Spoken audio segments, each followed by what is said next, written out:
It's an opportunity for me to share my views and also the information relating to the registration of voters with all of you. Because as you are aware, in 1952, we had the first election in India after the adoption of the Constitution on 26 January 1950. Anybody remembers what was the percentage of vote in the first election of 1952? Can anybody tell me?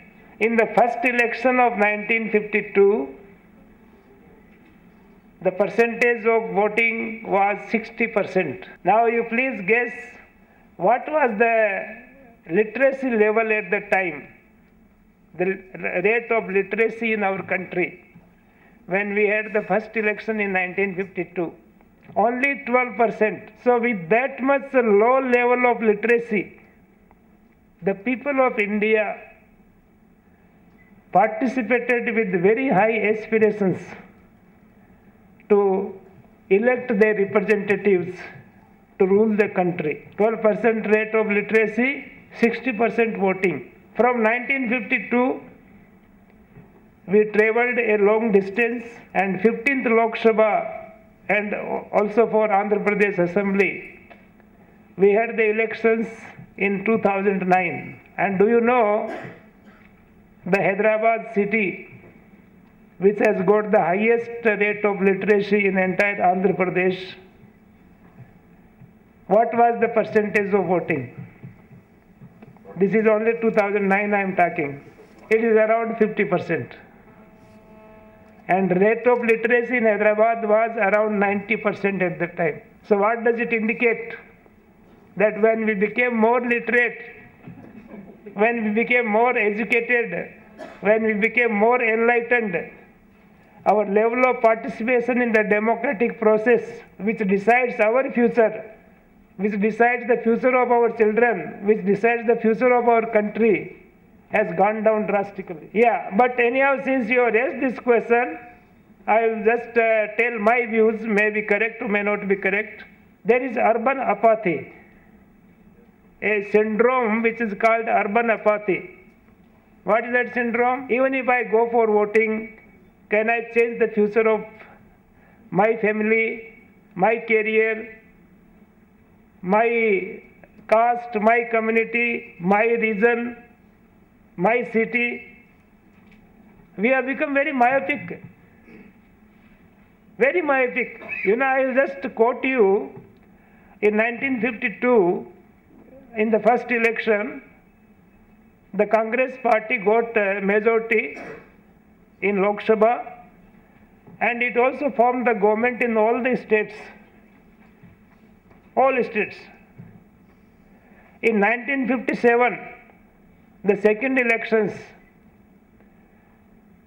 the Congress party lost very badly or performed very poorly in the big states like UP, Bihar, West Bengal, Odisha, Kerala. In fact, the Kerala assembly has gone into the hands of the left parties in 1957 itself.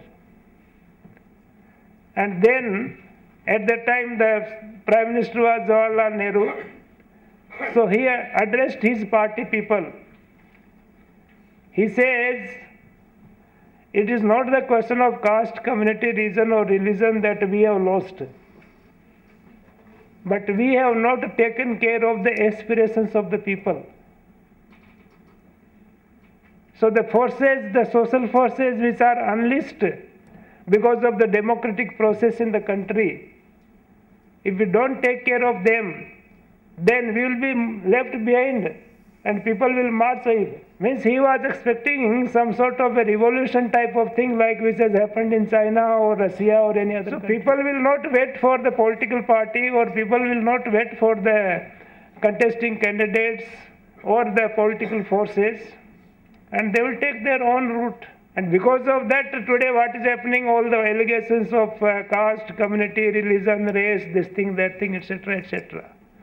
So this urban apathy syndrome, basically, I give a latest example of, we had by-elections in 18 assembly constituencies and 1 parliamentary constituency in the month of June 2012, last year. we had the highest percentage of voting in an assembly constituency called Polavaram. You might have heard the name of Polavaram project. So that is an assembly constituency, which is the interior tribal area. People have to walk for 5 kilometers to cast their vote, some polling stations. But in spite of that, 87% voters voted in the election. 87%. At the same time, we have the assembly constituency of Tirupati, very enlightened city, blessed by Lord Venkateswara, and the percentage of voting was only 52%, where one need not walk more than 1 kilometer. Everybody has got motorbike, everybody has got some means of transport to go to the polling station. But percentage was only 52%. There was another urban constituency in the same by-election, Anantapur. Again Anantapur city, not outside. Percentage of voting was only 54%. So that indicates that the urban people, somehow they feel, and I don't call it as a frustration, somehow they feel that even if they don't participate in the electoral process, it is not going to change their course of their future course.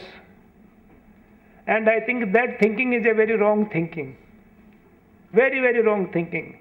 Because entire future of this country, the entire economy of this country or this state depends upon how the state is governed, how the country is governed, how the policies are formulated. The system of governance decides everything in the life. Today you cannot isolate, you cannot become like some rishis and munis and say, no, I am not concerned with the politics.